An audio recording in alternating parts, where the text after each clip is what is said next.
ప్రభువైన యేసుక్రీస్తు వారి పేరట ప్రతి ఒక్కరికి శుభాభివందనాలు తెలియజేస్తా ఉన్నాను. ప్రియమైన దేవుని పిల్లలారా, ఈ ఉదయకాలం దేవుని వాక్యాన్ని చదువుకుందాం. యోవేలు గ్రంథము 2వ అధ్యాయం 32వ వచనాన్ని నేను చదువుతున్నాను. యెహోవా సెలవిచ్చినట్లు సియోను కొండ మీదను యెరూషలేములోను తప్పించుకొనిన వారందరూ శేషించిన వారిలో యెహోవా పిలుచువారు కనబడుదురు.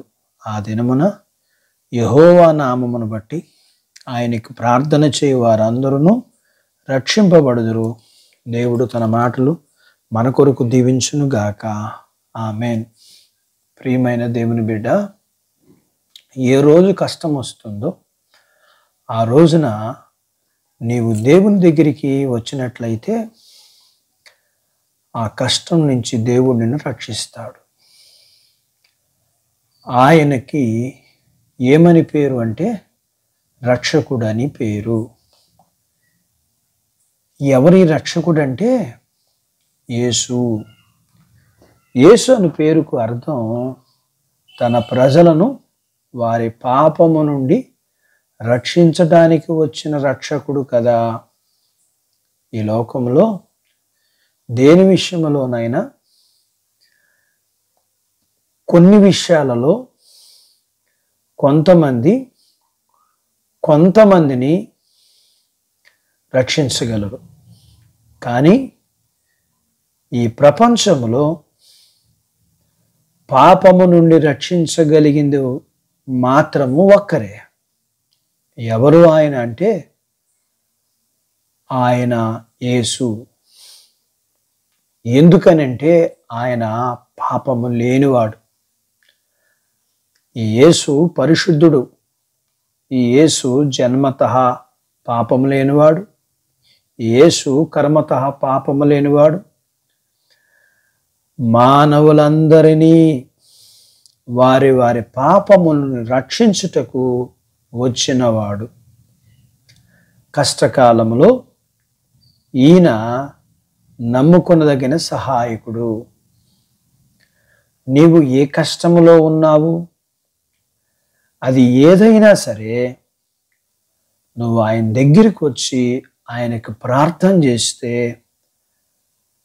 పాపముల నుండి రక్షించగలిగిన ఆ రక్షకుడు నీకున్న ఏ సమస్య నుంచైనా నిన్ను రక్షించగలడు.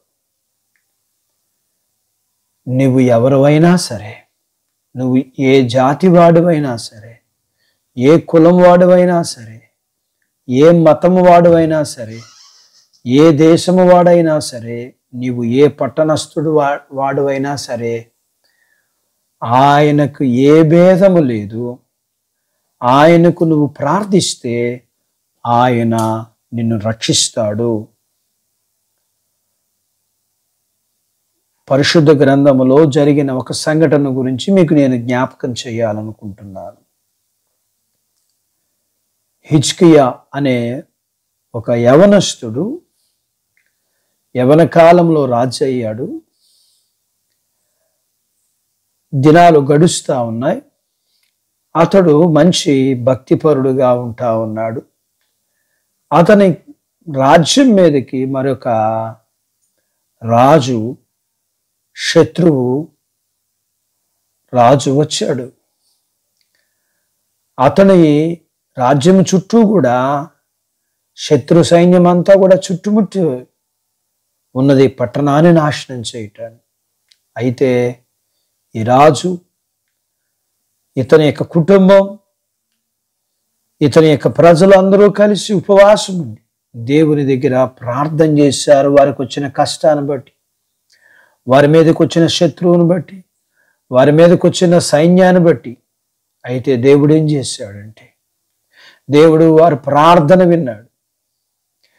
దేవుడు ఆ పట్టణాన్ని రక్షించటానికి తన పరలోకము నుండి తన దూతను పంపి ఆ శత్రువుల యొక్క సైన్యమును అంతటిని కూడా ఆయన ఆ రాత్రి వారందరినీ కూడా తన యొక్క దూత వెళ్ళి వారందరినీ చంపివేసి వారందరినీ కూడా శత్రువుల నుంచి ఆ పట్టణాన్ని ఆ ప్రజలను, ఆ రాజుని రక్షించాడు.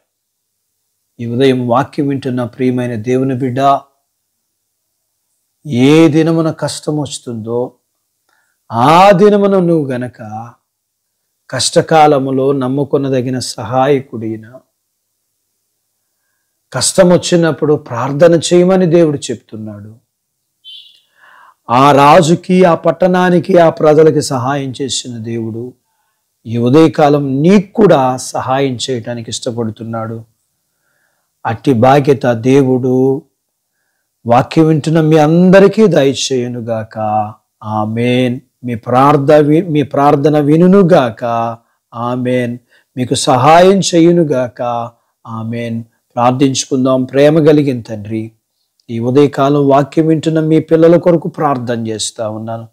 మీ పిల్లలు ఏ కష్టములో ఉన్నారో వారు మీ దగ్గర ప్రార్థించినప్పుడు వారికి మీరు సహాయం చేయమని, సహాయం చేయటానికి నీవు సిద్ధ మనసు కలిగిన వాడివి, సహాయం చేయగలిగిన సమర్థత కలిగిన వాడుగా, బలము నీది కాబట్టి, నీకు అసాధ్యమైనంటూ ఏది లేదు కాబట్టి మీ పిల్లల విషయాల్లో వారు అడిగిన దానికంటే అత్యధికమైన కార్యములు వారి జీవితాల్లో మీరు జరిగించమని, మా ప్రార్థన విన్నందుకు, మీ పిల్లలకు సహాయం చేస్తున్నందుకు వందనాలు చెల్లిస్తూ, వాక్యం వింటున్న మీ పిల్లలని, వారి కుటుంబాల్ని, వారి కలిగినంతటిని మీరు దీవించమని యేసు ప్రభువారి నామములో స్తుతించి ప్రార్థించి వేడుకుంటున్నాము తండ్రి. ఆమేన్.